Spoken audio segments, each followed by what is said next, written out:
I have a very toxic relationship with coffee. Come along with us. So much big brain energy. I need that. The many times that I gasp.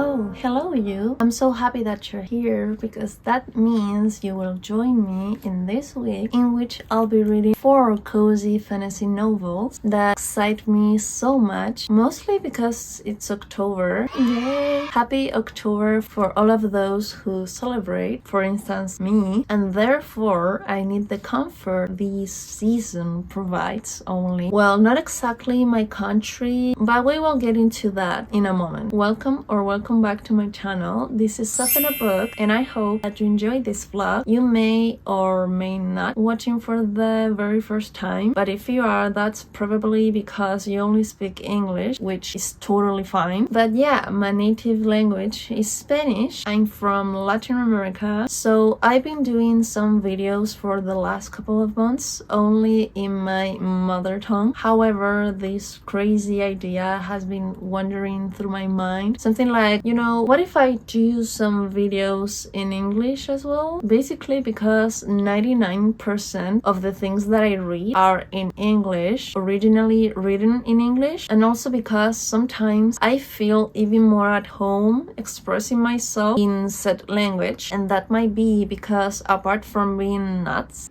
I'm also an English linguistics and literature graduate, which means I basically made English my calling, my life, and books and everything that I like to talk about in this channel. That being said, I think I'm going full English next year, so what's left of 2023 I might alternate, do some videos in English and some others in Spanish. So if you like that, if you like this video, you're welcome here from this very first moment. Make yourself as comfy as possible, please. Alas, let's get into the video. I began this channel with a vlog, so I thought I might as well start this new chapter with another one. And what's best for that? That's some cozy reads. And also because I live in the south hemisphere for now. Now spring is starting to bloom, but one thing that you must know about me is that I love autumn, fall, as you like it. It's like I breathe fall. Fall is my philosophy of life. Okay, that might be a little bit over the top, but I swear it's true. I love the colors. I pretty much wear them all year long. I love the aesthetic, the vibes, the books. They just speak to my soul, you know? So seeing all this content about the wonders of fall, I mean, I'm happy for you guys. I really am. But I wish I was you.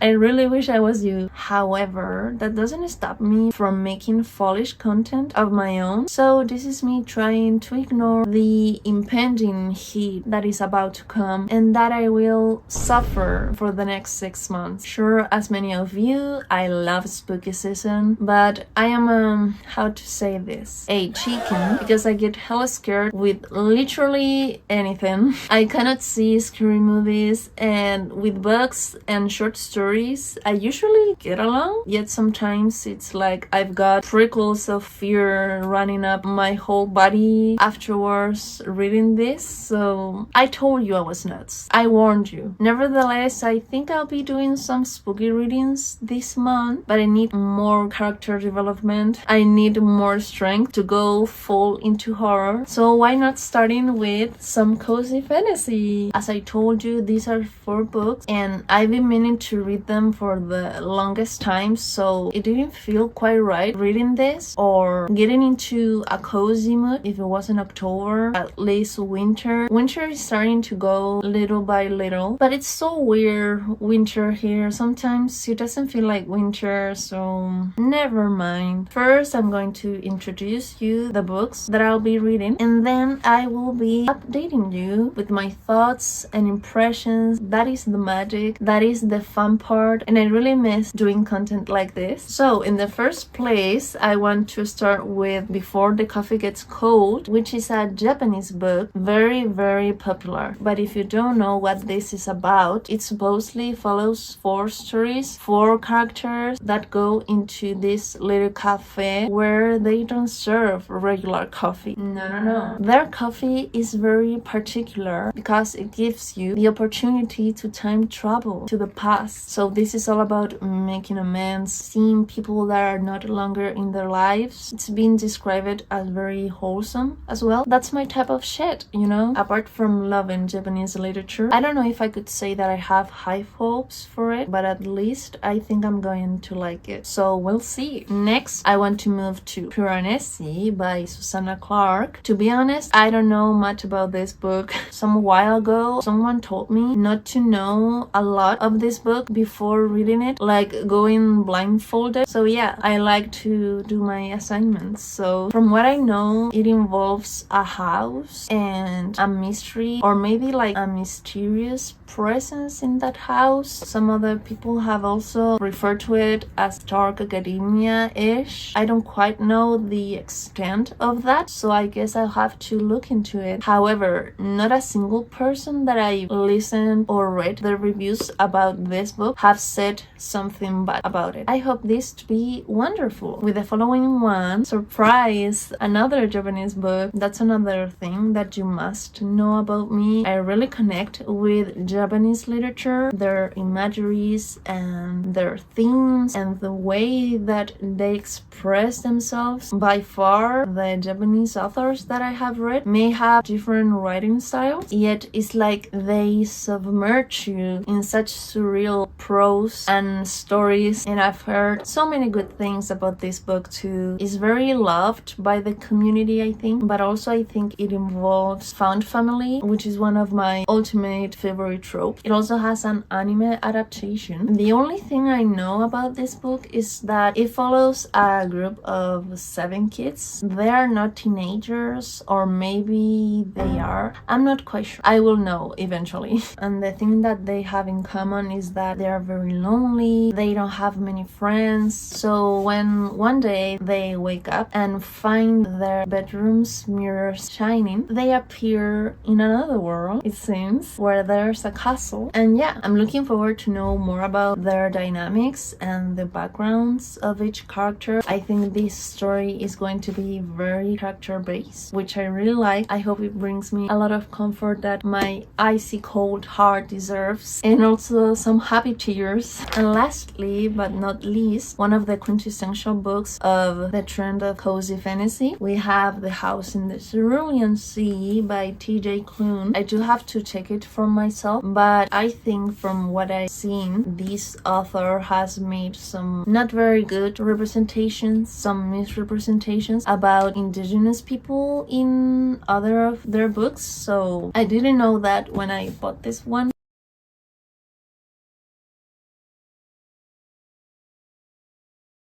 This by no means is me saying that I want to separate the author from the story, but I want to see it for myself. Well, if you don't know what this is about, it follows Linus Barker, who's super workaholic and has a very dull life, but from work he's told that he has to go to this orphanage to supervise some dangerous animal children that are likely to end the world, basically. This is a magical world, so there are many children, very different. This is also said to be a found family. I'm very curious of which is going to be Linus's perspective about these children. I really want to know what the fuss is about, and it sounds very cozy and cute, not gonna lie. And now is moment to start reading. As I said before, I'm going to start with this. It's very short. Before getting into it, don't forget to grab something of your preference. Today my beverage is a mint tea. I really hope that your stay here is pleasant as ever. See you in a bit to tell you my thoughts.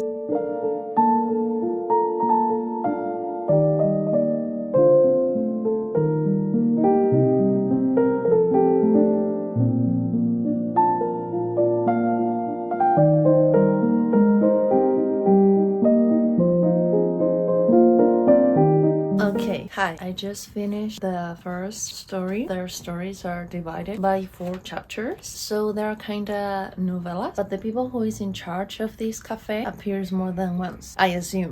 What can I say? I think it was a good start. It was like a good first story to introduce us to the world and also how this time traveling works. In this vlog, I don't want to say any spoilers, so in case that I cannot resist myself, I will announce the parts containing spoilers. Therefore, I don't want to say much what the first story was about, only that we have a young woman in the spotlight. Generally speaking, it was very atmospheric, very whimsical, and I could perceive why this is said to be a cozy fantasy. The writing was also very surreal, how the narrator was describing the characters' actions and their surroundings. Nonetheless, sometimes I got interrupted because the writing style was also very repetitive. Like there could be internal monologues of the main character of this story. It is narrated in third person, and the main character would be thinking about something and then the narrator would also comment about that, and sometimes it was very strange. Like it got me out of the experience. I felt that sometimes it was going into circle, not specifically going anywhere. What I do hope for the next stories, this time about the world building, I hope they reduce the time to explain how the system with the coffee works, because it took many pages and I don't think that should have taken that long. It was part of the introduction, I guess, but like I said, at some point it would get a little bit repetitive with the ideas, not with the specific words, but yeah, concepts, ideas. It was funny because when she had to do the time traveling, it involves coffee, right? You need to sip the whole cup of coffee, and she was talking with the waitress and said something like, "But I don't like coffee. Coffee is disgusting."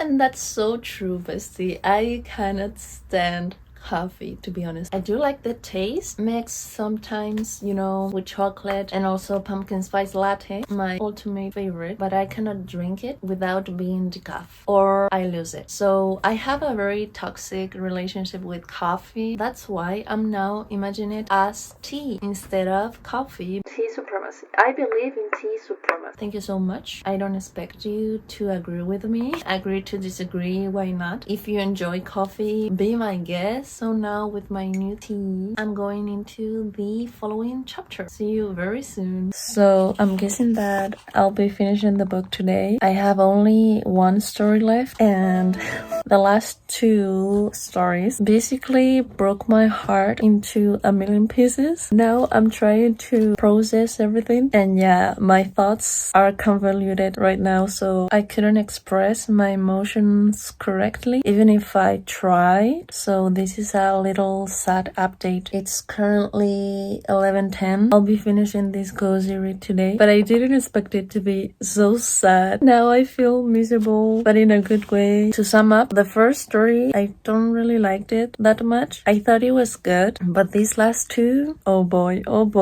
nobody told me about that. Nobody told me about how heart-wrenching it would be. So now with the last chapter.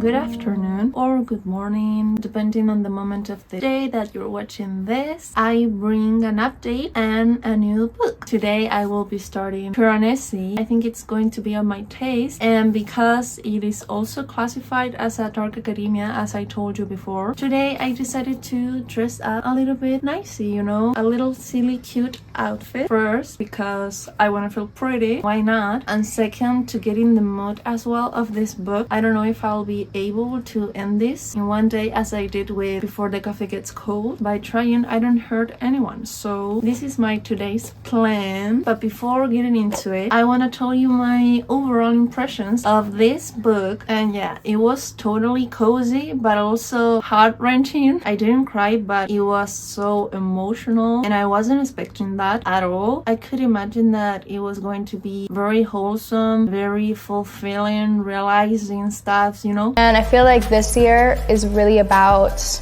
like the year of just realizing stuff, and everyone around me were all just like realizing things. However, from the second story in specific, because it changed a lot how things were happening and how I felt about them. The first story, I mean, it was good, but nothing else. It was great, but not as great as the others. The others involved so much sadness and family dynamics and memory and feelings. Also, the background stories from the other stories' main characters, much more profound, more complex, and more developed than the first one. I gave it 4 out of 5 stars. I enjoyed it more as the book was progressing. What gave me the edge was that, seriously, like, I don't know if the author thinks that every reader is dumb. The narration repeated itself so much, so many times. It was sometimes confusing because it over-explained something from a page ago, and I was like, yeah, I know, I do remember,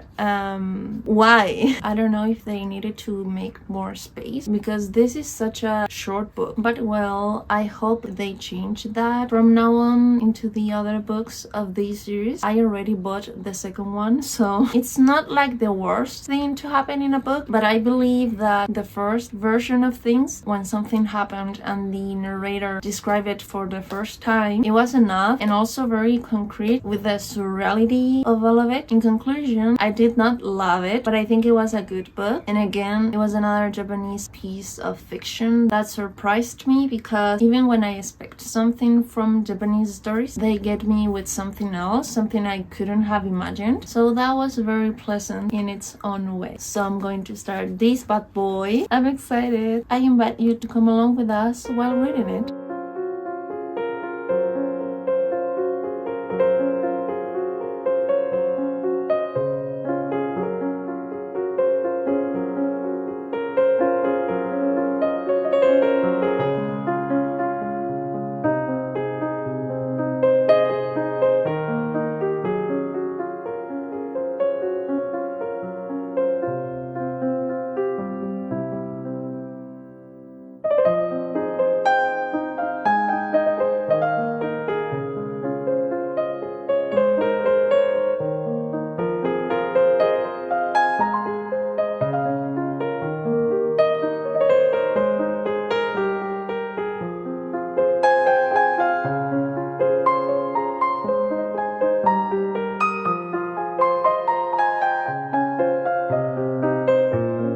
I'm almost at the middle of it, and I don't know if I'm capable of telling you guys what this book is about, to be honest. I don't have that power in me. But I think this story is kind of post-apocalyptic, or at least the world isn't as we know it. But I'm finding the book very fascinating. It follows this main character whose name maybe not exactly piranesi, but at least someone calls him like that. And he's so many things, but one of them is that he's the cutest. Like, really, it's like his soul is pure kindness, and I utterly believe he deserves the world, or the house. Sometimes I feel he uses the word house as an equal to world, and I'm so into the power dynamics our main character has with another character who is interestingly called the Other. If you know a little bit about the Other theory and studies surrounding the concept of other, this book might result of interest for you. But as I dig deeper into the story, I find myself more fascinated. Let's keep going with our late night reading session.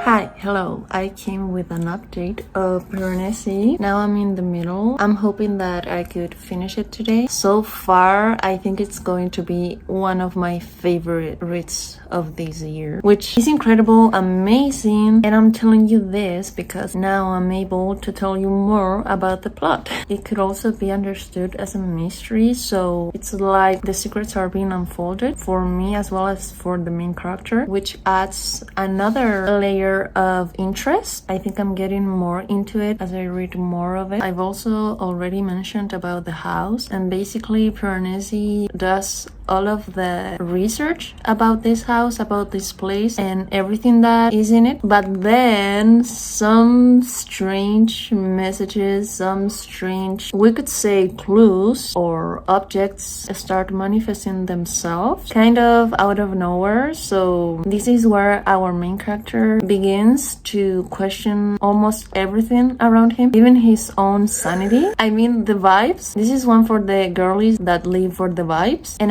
I completely adore when everything for the main character takes like a complete change, like everything is upside down. So yeah, I'm getting more excited as I speak.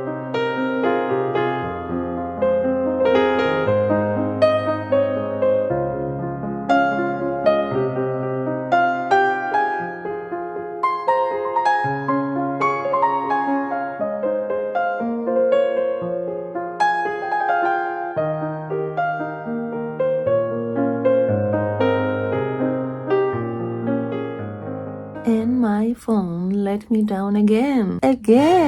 Whatever. My peace has been interrupted and I don't want it to be interrupted anymore. I just want to end my conversation and what I was saying about piranesi. Please let me do my thing. So piranesi, such a babe, such a masterpiece, now one of my favorite books of the year. It may be not very cozy in the sense that a mystery is developing, and at some point I was so nervous about what was happening and getting to know the truth about this world, this fantastical world, everything behind, and why piranesi is the way he is. So in that aspect, the main character piranesi is the cutest. It totally gives this energy of cozy fantasy, and everything about this world, the world building, the setting, ambience. So the house in which piranesi lives is divided in like halls, and their descriptions made by piranesi were so unique, were so heart-touching and cozy as well. The vibes, I really loved it.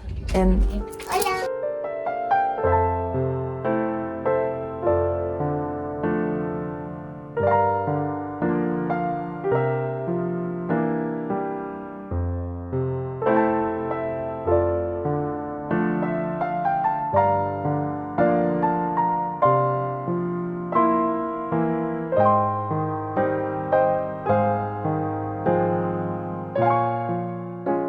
hello, it's been a while. Well, only like 3 days, but these last couple of days have felt like forever. And yeah, about my last update, I was interrupted while I was telling you more about piranesi, but that's okay. Now, getting into the book that I'm currently reading, I've been dealing with that with my phone storage. I think so far everything's looking good. I mean, my phone is letting me film this, so I already introduced you to the book that I'm currently reading, but I got lost, whatever. So now I'm with Lonely Castle in the Mirror. I have like 50-60 pages left. As I told you, I haven't been able to do any updates because my only device to film is my phone, but I have thoughts, and I also wrote a couple of them in my notes, trying not to forget them. So before finishing it, I'm going to tell you more about it, what and who are we following in this book, and also my thoughts so far, whether I'm liking this book and how cozy it is as well. I think at the end of the video I'm going to do like a ranking of my fave books from this experience, but also judging them according to the topic of this video, which is cozy fantasy. Getting into this. Lonely Castle in the Mirror by Mizuki or Miski. Miski! I love her. She's my favorite. By Mizuki Tsujimura. We follow 7 children exactly, but we get the story from a main character's perspective, Kokoro, a 13 or 14-year-old girl. And it's very interesting how this book is divided, how this book develops the story. From what we know, she doesn't go to school. She doesn't want to go to school because of something that happened to her. We don't know what happened to her clearly. Later in the story, we get to know that. But yeah, it's like the author, the narrator, takes us on a journey that feels, I could say, aware of the situation that Kokoro is in. It's not like the story and what they tell us about Kokoro is slow. It's more like layered. Like we get to know the full story step by step with baby steps, which I really like when it happens that way in books. It makes me to get engaged, very intrigued with the storyline, to also get to know more about the characters. And because this is such an important topic, I believe that I have to tell you about it. She is harassed by her classmates, and those parts when we get the truth of all of it, it's very heartbreaking and sad and miserable. I felt as miserable as Kokoro felt when everything was happening, and with the main event that it was highly traumatizing for her. And along with that, before we get to know all of this, we first met with the castle in the mirror. Someday, for strange reasons, her mirror in her bedroom starts to glow, and she's like, what the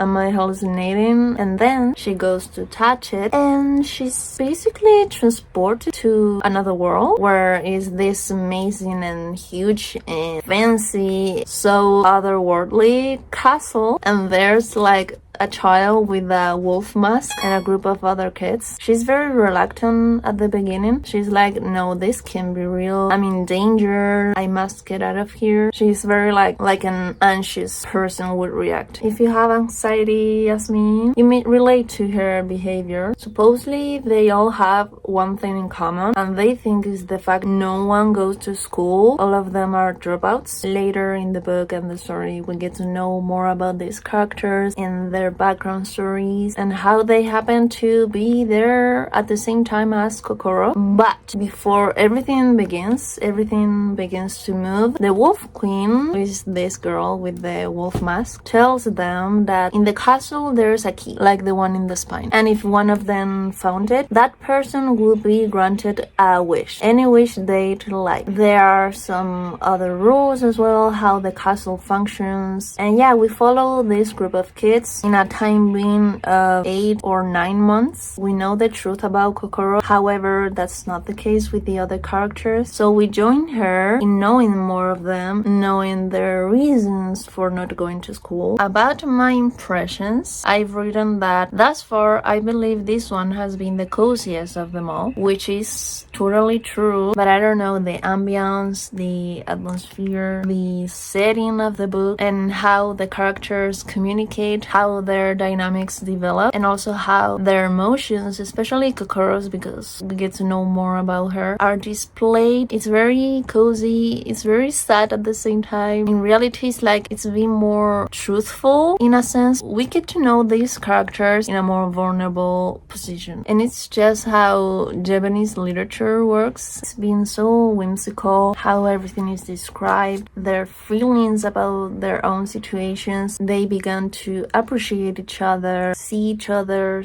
as friends. So yeah, the trope of found family here, it's immaculate. I think it's been the best part of this book. Going back to Kokoro, I also wrote that I get so frustrated with her, but not exactly at her. I mean, not at the character, but specifically to her situation, to her past, to everything she has gone through, remarkably against her will. And finally, the reason why she's not going to school. Like, I know people from my own life that are like those characters that have put Kokoro in this situation, and it's like, people. So at parts, it's so sad. I just want to give her a hug and everyone else in the group as well. The book itself has been very addictive. I haven't done an update. First, because I was dealing with my phone, and also because every time that I picked it up, I was like really getting into the story. It's very immersive. immersive, and I always want to know more about Kokoro and the castle and the others. So as I mentioned, we get to know the truth about Kokoro in the way. So if you don't like those books that kinda go backwards and then forward, very flashbacks based, I don't know if you're going to like this book. It's like they're not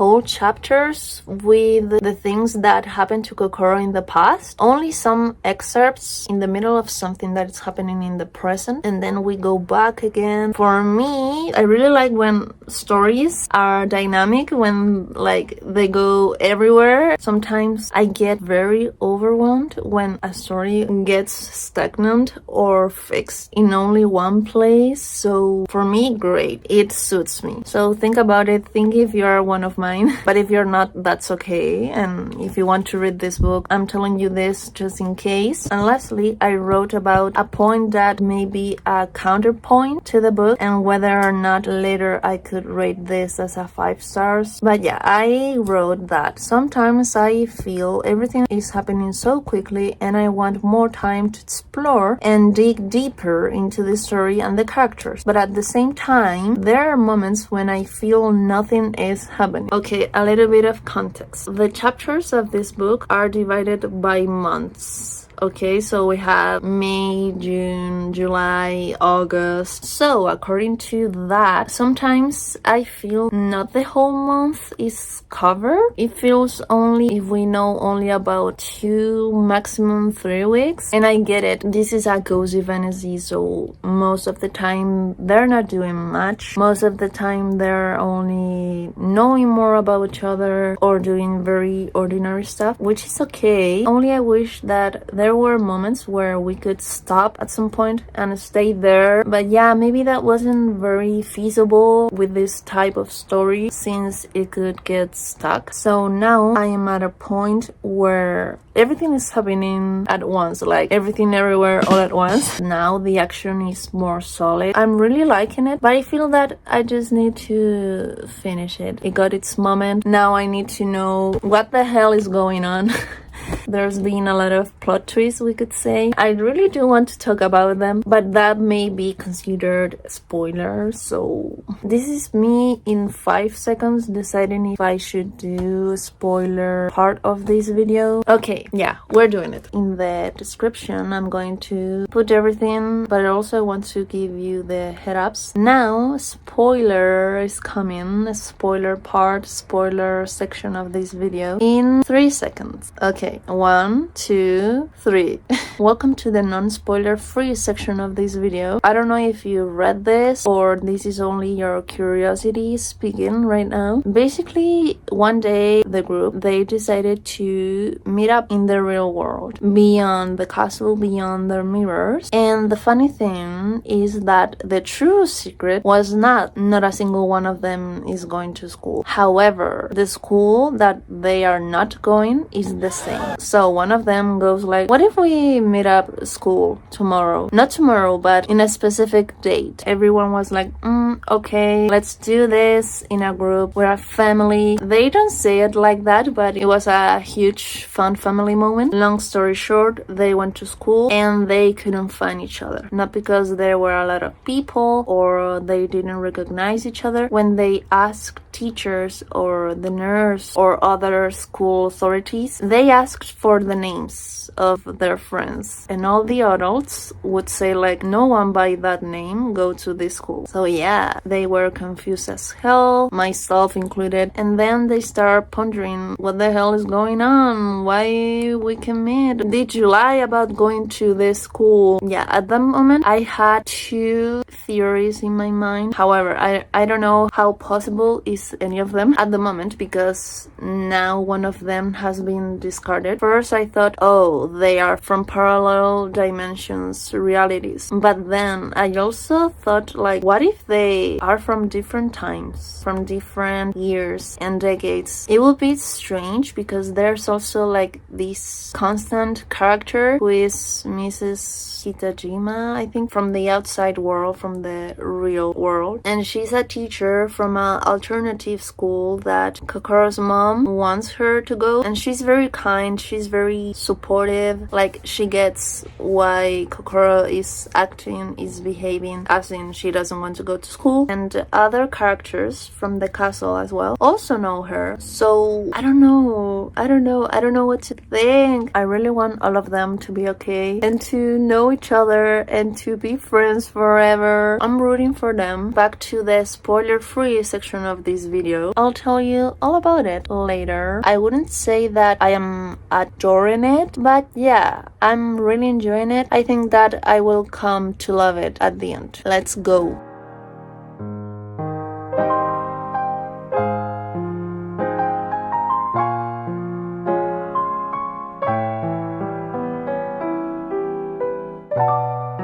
I just wanted to say I was right. I was right, yeah. Wow. I love when I'm right about books.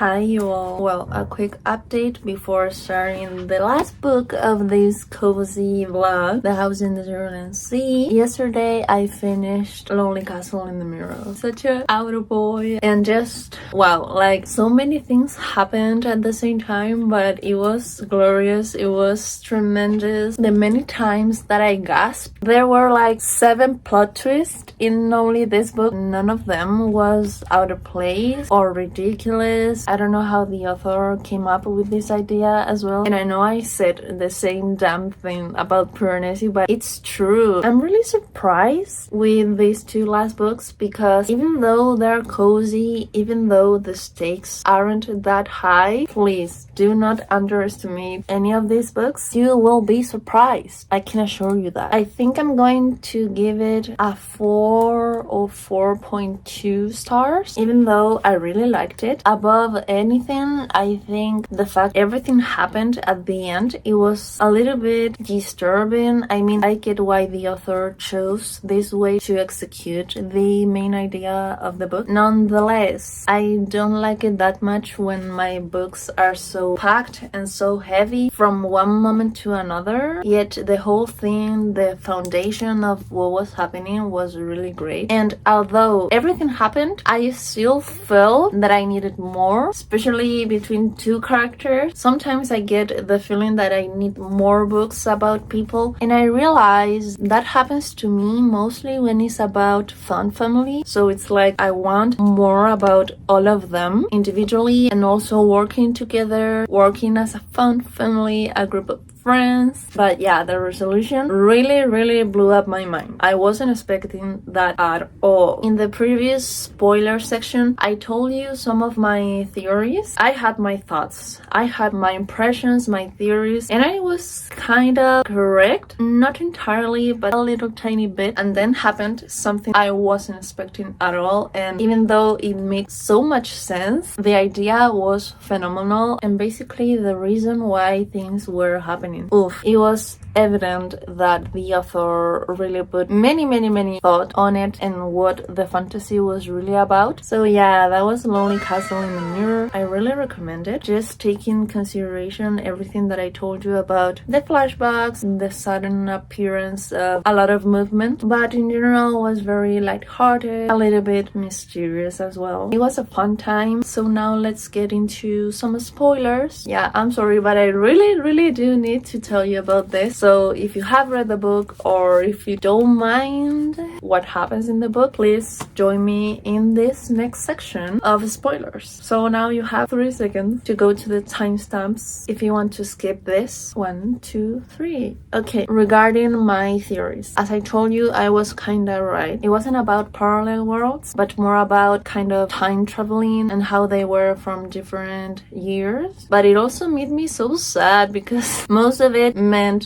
that they wouldn't be the same age if they decided to meet up and be friends. They couldn't do it. Basically the same thing that happened when they attempt to go to school. So yeah, but it was really cool, the whole concept. Also, in regards to Mrs. Kitajima, I also mentioned her as a connection to all of them or most of them in the real world. I think I forgot to say this, but I believed in the past tense that Mrs. Kitajima was Fuka in the future, like her as a grown-up woman. But no, I wasn't correct about that. Yes, it was another person of the group, but not her, because Fuka was younger than Kokoro. And Mrs. Kitajima helped Kokoro a lot during her absence to school, so she was already an adult. And then in the epilogue, we get to know the real Mrs. Kitajima was Aki, the other girl, because there were 3 girls in the group and 4 boys. Not 8, but okay, and 4 boys. And again, I really wasn't expecting that, but looking back, how she referred to Aki and how she referred to Mrs. Kitajima in the real world, she described both of them very similarly, and then it was just like everything clicked. I don't know how I didn't see that coming. In fact, I didn't see a lot of this book coming, and that was great. So, end of that section. A last few words. I think it was very sweet, and by far, as I've already said, it's been the coziest, very supported by that fantasy element, and very atmospheric and whimsical, and also with a lot of deep knowledge about its characters and what they were going through. Another victory for this video. So I really hope that this doesn't disappoint me. They say it's very cute, very cozy as well, so I don't want to give it so much hope, but I think I am doing that just for the sake of my mental health and because I really want to enjoy this and appreciate it as many people do. Let's get started with this one.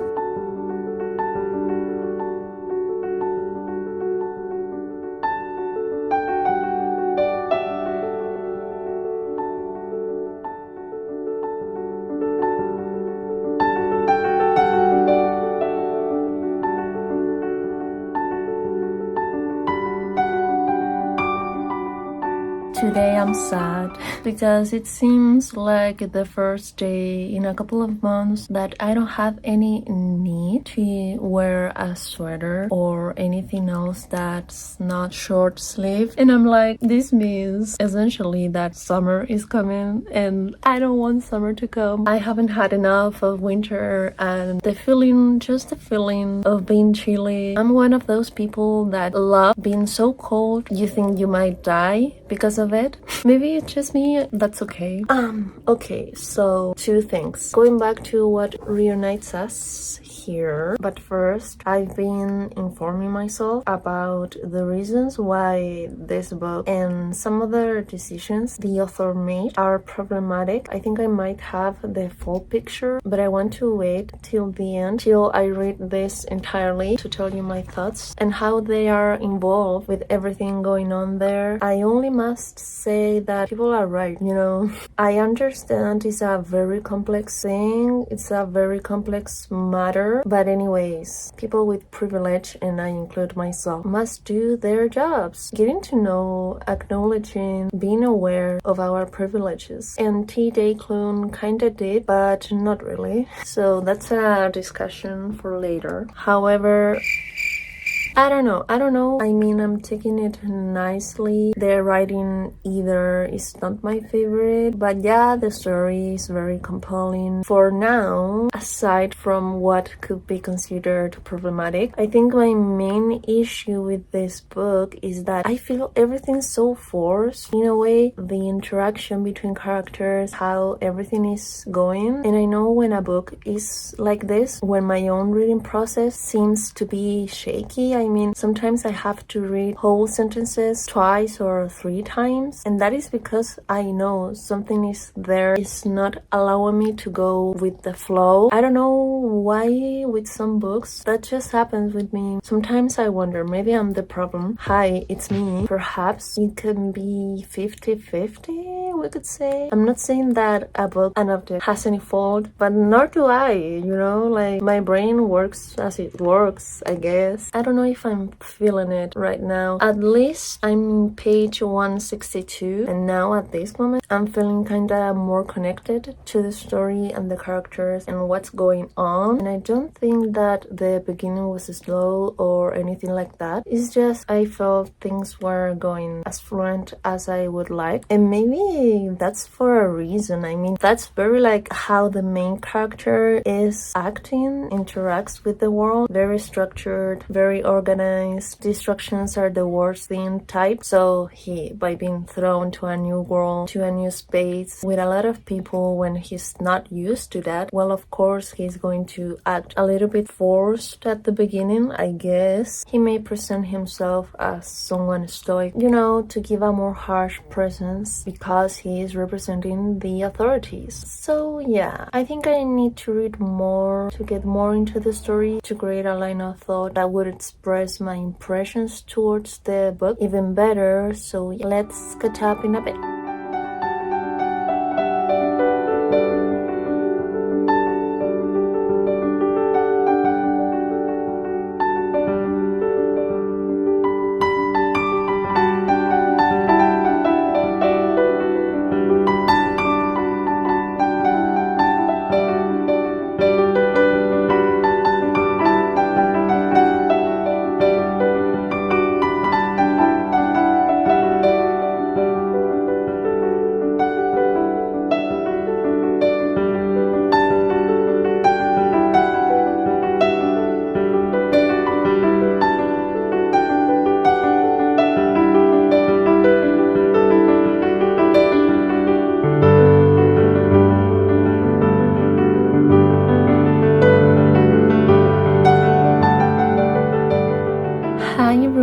How you doing? I can't believe this is my last update for this vlog. Oh, finally it's done. But what a journey. I feel really proud of me for doing this, and also to stick to the challenge of reading these books, and also taking this first step towards making my content full English. So I finished The House in the Cerulean Sea, and I have thoughts. I have things to say. As an overall, I gave it 3 stars. If we do not take into consideration the problematic aspect of this book, which I won't do and you totally shouldn't do, nobody should do that, I can admit it was cute. Yeah, it was funny, it was endearing, it was pretty much a lovely story, but when you get to know the background of it, I think we cannot erase anything of that. I'm going to begin with the bad stuff. Yeah, we have to acknowledge that, and later I will tell you more about my impressions, and as a big conclusion I will tell you my favorites in order, and also I will tell you the coziest to the least cozy. So beginning with this, first I will tell you more about one of the reviews that I step into in Goodreads, in which all of it is very well explained, and I wanted to show you guys this review in particular because the user said they used to love this book. They say, and I quote, "I'll be honest, I read it, I love it, writing was great and everything. Then months after reading it, I've discovered that this book was inspired by Canada's 60s Code." You may be wondering, what's that? In Canada, beginning in the 50s and continuing through the 80s, Indigenous children were taken from their homes and families and placed into government-sanctioned facilities such as residential schools. The goal was for primarily white middle-class families across Canada, the US, and even Europe to adopt these children. It's estimated that over 20,000 Indigenous children were taken. You're telling me a traumatic event experienced experienced by a minority group, an oppressed group. You take it and you said, I will transform this into a fantasy in which white people are the main characters. That doesn't sound right, right?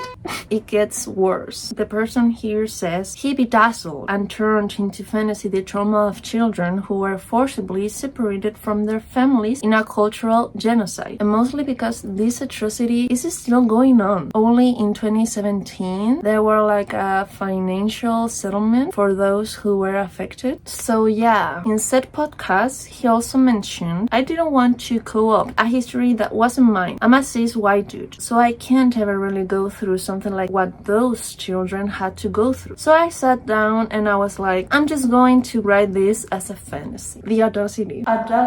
I don't want to say the same exact things the reviewers said, but they're so on point, so I'm giving full credit of this to them because they made such an accurate analogy. They wrote, I'm sorry, what? Can you imagine if someone said this exact same thing, but with using the Holocaust or slavery in America in quote? You know, as a cis white dude, I don't understand what being a slave or being black in America is like, but if I turn that story into a whimsical, humorous fantasy, I think I can sort of maybe try.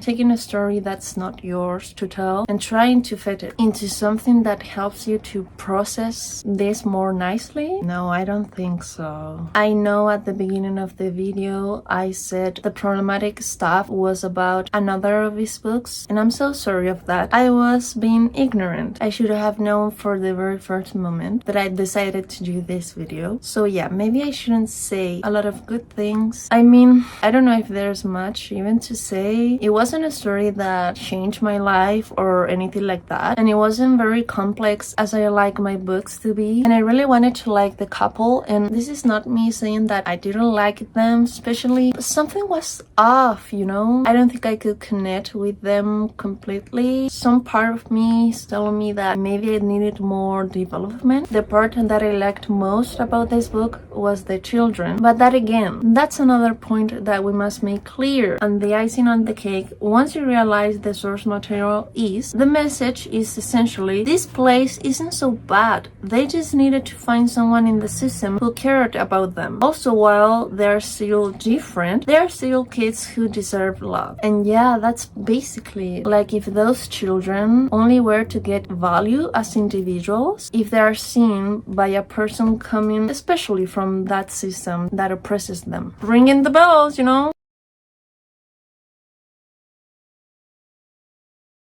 So I urge you to get informed about this book before reading it, avoiding the mistakes that I made. Okay, before speaking of my favorite books of this blog, essentially because the videos that I filmed in which I talked about piranesi, they are not gone essentially, but I cannot use them, sadly. So I'm also going to talk a little bit more of piranesi in a few seconds. That's for a reason. But first, I want to give you my ranking about which of these were more cozy and which of these were less cozy. That doesn't mean that I didn't like them. In fact, here's the order. I would say that The House in the Cerulean Sea, very much to my dismay, was second coziest of them all. The writing was not my favorite as well, but this white dude knows how to build up a world, a fantasy world. But I did find that Lonely Castle in the Mirror was a little bit more cozy, not only because the fantasy aspect, but also how the characters interacted between each other and how we, the readers, were uncovering mysteries along with them. So yeah, the stakes weren't high, but the tension was there. And when we talk about fantasy, we also need that kind of aspect to keep us unraveling this world. The least cozy, yeah, I could say that it was piranesi, but not because it wasn't cozy. I do think it was cozy. However, not in the same way that the other books. There's a lot of suspense and atrocious things that are described. So maybe it isn't a fantasy, a cozy fantasy for all the cozy readers, but I'll always think it's worth a shot, especially because it was my favorite book of all of this experiment. These are from my most favorite to my least favorite. Yeah!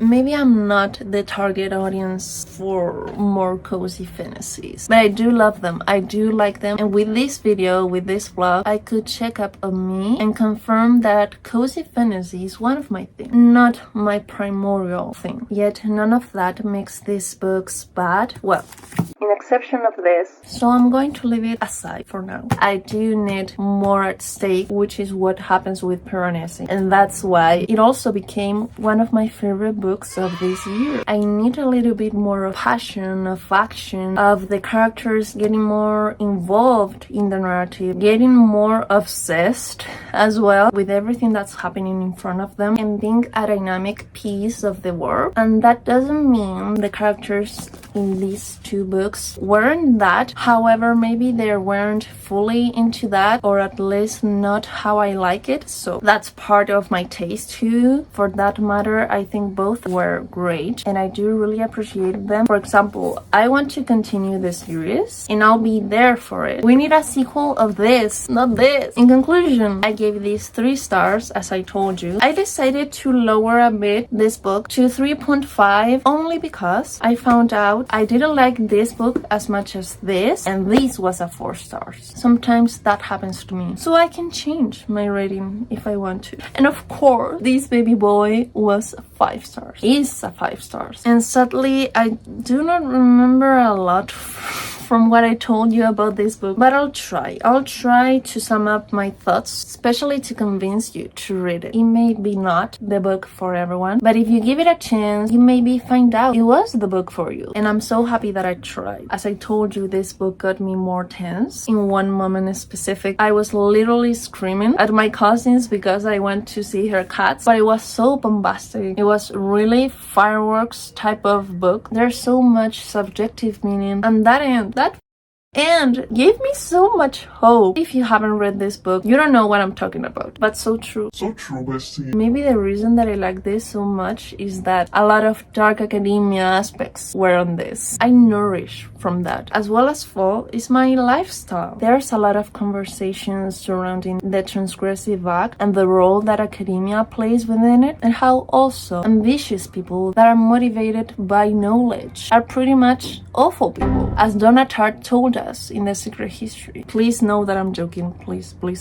But even though it's a fantasy, I think it portrayed that world and our world in a very accurate way, and also the aftermath that someone can go through after a traumatic event and get to learn again all those things that you left in the past. The mystery was great. I didn't see any of this coming, and I remember proclaiming that I didn't know how anyone can come up with this, with a story like this. So much big brain energy. I need that, please. Likewise, the writing was great, phenomenal. And this is just a phenomenal book. Fascinating in all its layers. It's very nuanced as well. I like it so much when a book sees something from all perspectives, something as in not involving humanitarian rights, just to make myself clear. I also recommend you to do the same as me, going into this book not knowing so much. But please, I'll be honored if you trust me on this, because going without expectations with this book, it totally changes everything and makes you the game. So yeah, what are you waiting for? I think that's it for this talk of Piranesi. So I think we reached the end. That makes me so emotional. Thank you so much for being here. I bet it's going to be a long one. So thank you so much for sticking up this long. I will very much appreciate your like, comment, and why not being subscribed to my channel for more content like this. It helps me